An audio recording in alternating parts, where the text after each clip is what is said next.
Hello दोस्तों, तो ये कंफ्यूजन आप में से बहुत सारे लोगों के साथ आता होगा। जब भी आप ईयरबड खरीदने जाते होंगे तो जैसे ही आप Amazon या फिर फ्लिपकार्ट पे सर्च करते होंगे ईयरबड, तो वहां पे आपको ढेरों सारा ऑप्शन देखने के लिए मिल जाएगा ईयरबड से रिलेटेड। Amazon पे भी आपको अलग अलग तरह का ऑफर या फिर अलग अलग तरह का ईयरबड देखने के लिए मिल जाएगा अलग अलग ब्रांड की तरफ से, और फ्लिपकार्ट पे भी आपको सेम टू सेम मिल जाएगा। लेकिन आप में से बहुत सारे लोगों के मन में ये डाउट रहता होगा कि गेमिंग ईयरबड की तरफ जाए या फिर नॉन गेमिंग ईयरबड की तरफ जाए। तो अगर आप इस वीडियो को लास्ट तक देख लेंगे तो आपका सारा का सारा कंफ्यूजन क्लियर हो जाएगा। तो जैसा कि आप सभी को पता हो कि आजकल बहुत सारे अलग अलग ब्रांड के ईयरबड आते हैं, जैसे कि बोट का ईयरबड आता है या फिर बोल्ट का ईयरबड आता है या फिर नॉइस का भी ईयरबड आता है, वन प्लस का भी ईयरबड आता है, रियलमी का भी ईयरबड आता है, ओप्पो का भी ईयरबड आता है, बहुत सारे अलग अलग कंपनी का ईयरबड आता है। लेकिन उसमें से 2-3 ही कंपनियां ऐसी हैं जो कि गेमिंग ईयरबड को टारगेट करते हैं या फिर गेमिंग ईयरबड बेचते हैं, जैसे कि बोट हो गया या फिर बोल्ट हो गया, और भी एक दो ब्रांड है जो कि गेमिंग ईयरबड बेचते हैं। लेकिन मेनली जो गेमिंग ईयरबड बिकते हैं वो बोट के ज्यादा बिकते हैं और बोल्ट के भी ज्यादा बिकते हैं। और ये जो गेमिंग ईयरबड है उसका भी एक अलग तरीके का स्कैम चल रहा है, मैं भी आपको थोड़ी देर में बताता हूँ। लेकिन जैसे ही आप फ्लिपकार्ट पे सर्च करेंगे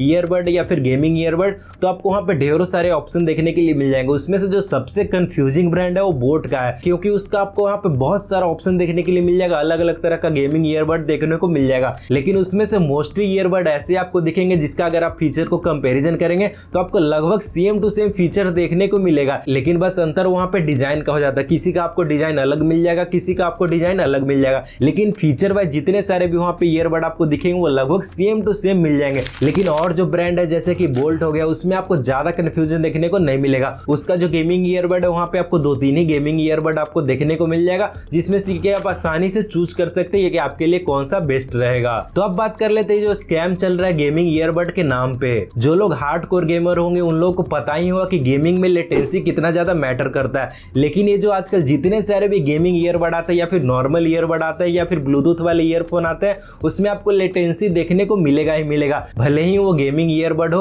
उसमें भी आपको लेटेंसी देखने को मिलेगा ही मिलेगा। लगभग जितने सारे भी गेमिंग ईयरबड आते हैं उसमें आपको 35 मिलीसेकंड का लेटेंसी देखने के लिए मिलेगा या फिर 40 मिलीसेकंड का लेटेंसी देखने को मिलेगा। किसी किसी गेमिंग ईयरबड में आपको 50 मिलीसेकंड का भी लेटेंसी देखने को मिलेगा। तो अभी तक तो ऐसा कोई सा भी ईयरबड मार्केट में नहीं आया जिसमें कि लेटेंसी ना हो। सारे के सारे ईयरबड में आपको लेटेंसी देखने को मिलेगा ही मिलेगा। लेकिन अगर आप ट्रू गेमर है, पूरा का पूरा एकदम हार्डकोर गेमर है, तो आपके लिए वायर्ड ईयरफोन या फिर वायर्ड हेडफोन आपके लिए बेस्ट रहेगा। तो ये सब जो आजकल गेमिंग के नाम पे ईयरबड बेचते रहते हो पूरा का पूरा एक तरीके का स्कैम है। तो अगर आप एक ट्रू गेमर है तो आपके लिए वायर्ड ईयरफोन ही बेस्ट है। तो अब बात कर लेते हैं किन लोगों को ये गेमिंग ईयरबड परचेज करना चाहिए। तो अगर आप एक कैजुअल गेमर है या फिर आप ऐसे ऐसे गेम खेलते हैं जिसमें कि आपको लेटेंसी उतना ज्यादा मैटर नहीं करता है, तो आपके लिए ये सारे ईयरबड आते हैं जो या फिर जो गेमिंग ईयरबड आते हैं वो आपके लिए बेस्ट रहेगा। और एक और बात, बहुत सारे ऐसे ऐसे ब्रांड है जो कि सिर्फ और सिर्फ RGB प्रोवाइड कर देंगे अपने गेमिंग TWS में और उसको वो नाम दे देंगे गेमिंग TWS। तो कुछ दिन पहले मैंने इस गेमिंग TWS पे एक वीडियो बनाया था, तो आप इस TWS में देख सकते हैं इसमें आपको भर भर के RGB दिया गया है। तो मैं तो आपको यही रिकमेंड करूंगा कि आप जब भी ईयरबड परचेज करें या फिर कोई सा भी गेमिंग ईयरबड परचेज करें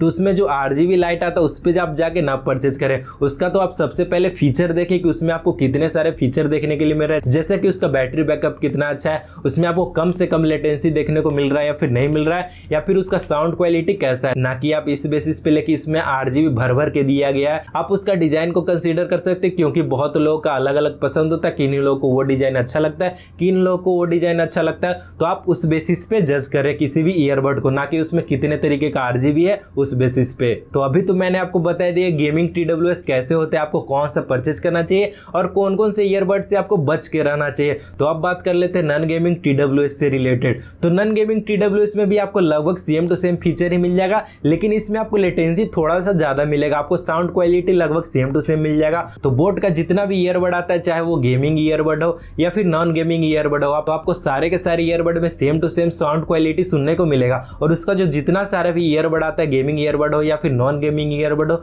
1000 से लेकर 1500 के बीच में आ जाता है। तो आपको लगभग सारे के सारे ईयरबड से सेम टू सेम आउटपुट देखने को मिल जाएगा। किसी किसी में आपको बेस थोड़ा सा हेवी मिल जाएगा, किसी किसी में आपको बेस कम मिल जाएगा, लेकिन आपको लगभग same to same sound quality सुनने को मिलेगा। तो अब फाइनल बात कर लेते हैं कि आपको कौन सा ईयरबड परचेज करना चाहिए, गेमिंग ईयरबड परचेज करना चाहिए या फिर नॉन गेमिंग ईयरबड परचेज करना चाहिए। तो मैं तो आपको यही रिकमेंड करूंगा कि अगर आप एक ट्रू गेमर है, पूरा का पूरा आप हार्डकोर गेमर है, तो आप वायर्ड ईयरफोन की तरफ जाएं या फिर वायर हेडफोन की तरफ जाएं। लेकिन अगर आप एक कैजुअल गेमर है तो आप ये जितने सारे भी TWS आते हैं, गेमिंग TWS आते हैं, वो आप परचेज कर सकते हैं। तो ये जो नॉन गेमिंग TWS आता है या फिर जो गेमिंग TWS आता है, तो उसमें जो लेटेंसी का डिफरेंस आता है वो आपको देखने को मिलेगा ही मिलेगा। मैं भी आपको एक एग्जांपल के थ्रू बताता हूँ। तो यहाँ पे आप देख सकते हैं मेरे पास बोट का 2 TWS है। तो ये है बोट का एयरडॉप्स 141। तो मैं भी आपको इसका गेमिंग में लेटेंसी दिखाता हूँ।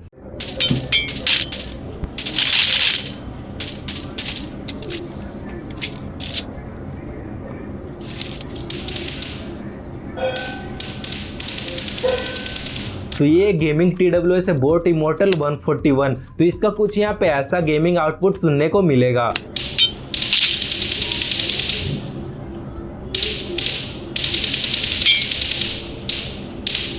तो यहाँ पे आप क्लियरली देख सकते हैं कि ये जो गेमिंग TWS आता है उसमें आपको लेटेंसी कम देखने को मिलेगा। लेकिन अगर आप एक ऐसे यूजर है जो कि सिर्फ और सिर्फ म्यूजिक सुनते हैं या फिर मूवीज देखते हैं अपने स्मार्टफोन में, तो आप नॉन गेमिंग TWS की तरफ जा सकते हैं, क्योंकि उसमें आपको थोड़ा सा साउंड क्वालिटी बेटर देखने को मिलेगा गेमिंग TWS से। तो अगर आपको अभी भी कंफ्यूजन है कि गेमिंग TWS परचेज करें या फिर नॉन गेमिंग TWS परचेज करें, तो आप नीचे कमेंट बॉक्स में अपना डाउट पूछ सकते हैं। तो अगर आपको इस वीडियो से कुछ नया इन्फॉर्मेशन मिला हो तो इस वीडियो को लाइक करें और चैनल को सब्सक्राइब करें, ताकि मैं आपके लिए ऐसे वीडियो और बनाता रहूं। तो मिलता है आपको इसी अगले वीडियो में किसी नए टॉपिक के साथ।